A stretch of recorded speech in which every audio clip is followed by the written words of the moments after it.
Welcome to the place where we learn about and learn from the leaders in our field who are powering human creativity.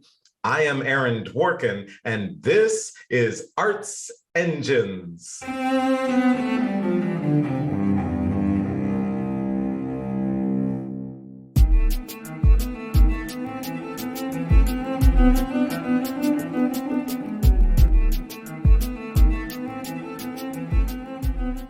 Thanks again for joining me here on Arts Engines. Today's guest is Nick Photinos, who serves as a professor of chamber music and eminent scholar of the University of Cincinnati's College-Conservatory of Music. Nick, welcome to the show.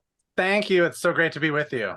Well, so I'm so excited. Obviously, CCM has been just such a wonderful partner to the show, a curatorial partner, one of our creative partners. And I'm so excited to talk to you, especially given your focus in chamber music, one of my big loves. And so I thought I would just kind of start right there with kind of how are things like, what's the breadth of chamber music and focus on it that you're doing there at CCM? Yeah. So first of all, I mean, this is a job I just started a few months ago, and it's also my alma mater. I went there with 8th Blackbird directly out of graduating from Oberlin Conservatory. So we all went there as students actually for chamber music. We were part of a chamber music program that they had back in the 90s, which is a while back now. And it was really where we became a group. So to give back, to come back there and try to really develop the chamber music program in a lot of different ways, both with everything that's happening on a regular basis with students and bringing in guest artists and developing really great projects. Also, we're working on developing like graduate certificate and also an artist diploma in chamber music there, so that we have more of we become a nexus for chamber music in the area and just kind of explode the offerings that are already happening. So, and I really want to say, coming back there too, there's so many people there now that weren't when I was a student. We were lucky to study, with members of people like Henry Meyer and Lee Fizer, who was my teacher, but there's a new generation now with Ariel String Quartet there, Ayane Kozasa, who was also in a string quartet. And then there's also a lot of other faculty too with really deep chamber music experience as well. So there's just a lot really going on there. And I'm really happy to be the catalyst that's going to try to shape this program and really kind of explode it. Awesome. And I love because there is a quote of yours that is 8th Blackbird formed at Oberlin, but we became professionals at CCM. And there are so many chamber groups. I am sure we have in our audience, right now, so many who are aspiring chamber musicians and who may form groups in school, but don't necessarily are able to continue that trajectory, especially an extraordinary one like what yours has been. And so just wondering, what do you mean by that? And what are some of those things that CCM or that you think are most powerful that any institution can or should be providing for their chamber musicians? That's a great question. So for us, that meant going there. They provided a really wonderful base of operations. They gave us space. They gave us a stipend. They gave us excellent instruction. And they really allowed us to kind of concentrate heavily and really focus our efforts on chamber music, which does, since that didn't really exist back in the 90s as much. It does exist some more now, but we're really looking to do the same thing and even more. So both, allow groups to come that, are preformed and kind of on the edge of a career and help them get to the next steps. And that means, instruction, of course, and developing a repertoire and commissioning and those sorts of things. But it also means on the business side of it, too, about how to actually run an organization, because that is what you're doing when you run a chamber music group of any size. So and those are also skills that I learned, on the job, as it were, that I really want to help kind of form a curriculum around as well. So Absolutely.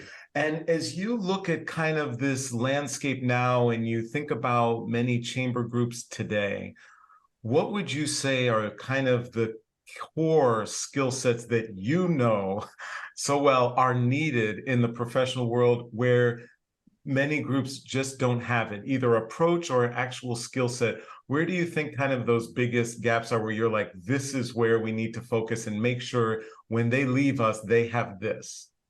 right, that's a great question. I think a lot of that comes down to business skills and entrepreneurship.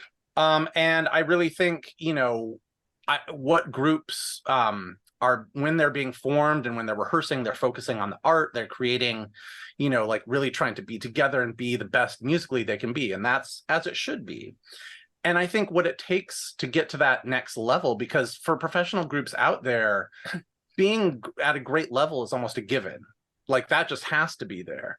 What really can take you to the next level is really, critically thinking about the business around what you do, how to get that going forward, how to cultivate donors, how to run your organization. And those are skills that I know I learned in the doing of, that I know Ariel String Quartet has learned. So these are things that can be passed on. And I think like that's, you can't have one without the other. They're both really, really important.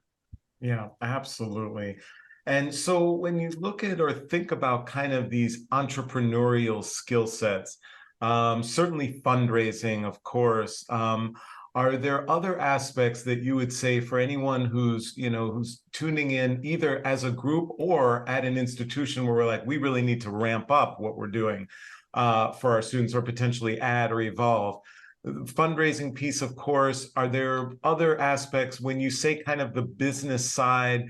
Are there specific skills that you're talking about, or things that they need to know? Yeah, I mean, I think it's really, so yeah, there's a bunch of different things I can think of. And a lot of, so just off the top of my head, if we're talking about donors, we're also talking about budgets and how to put a project budget together, how to kind of formalize those things to attract, for granting purposes, to attract donors to what you do.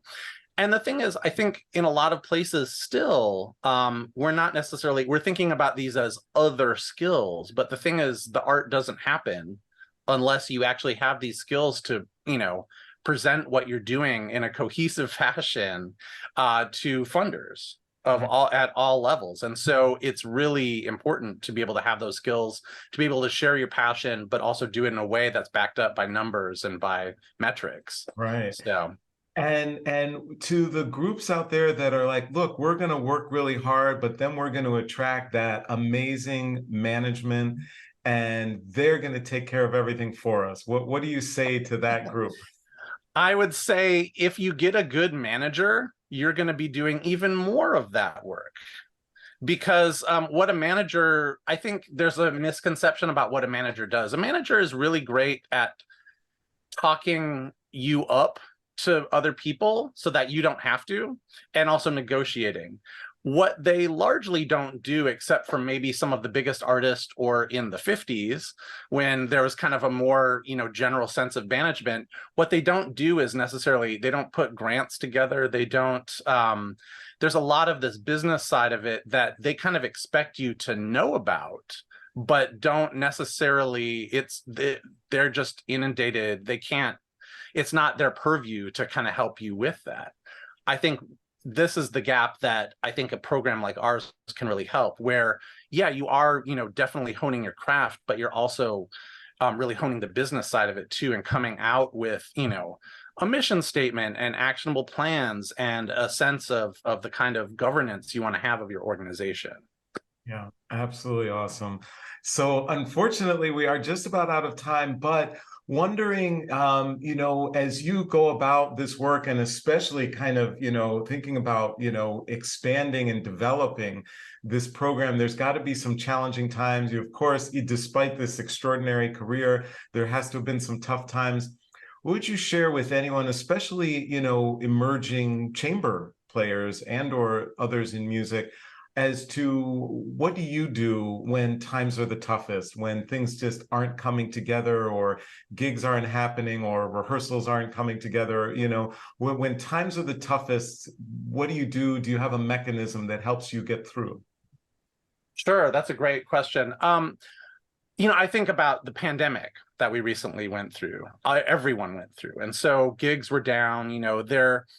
And I'm reminded of this quote that I'm going to paraphrase this. That people in government sometimes say is like, "Don't let a crisis be wasted." And I think a lot of people are down about the current time. Oh, the classical, people have been talking about the classical music industry dying for longer than I've been alive. And yet here it still is. And my view is very much there's never been a better time, especially to be creative and think about what are the things that aren't happening? What are the things that you can give back to your community that you don't see, that can help others, that are in service to your community and to others? Those are the things that are going to take us forward. And I really do believe that everybody has something to give along those lines. Nick Photinos, you truly are one of the arts engines who is powering human creativity in our world. Thank you so much for everything that you've brought to audiences and that you're bringing at CCM. And thanks so much for being on the show. Thank you so much for having me.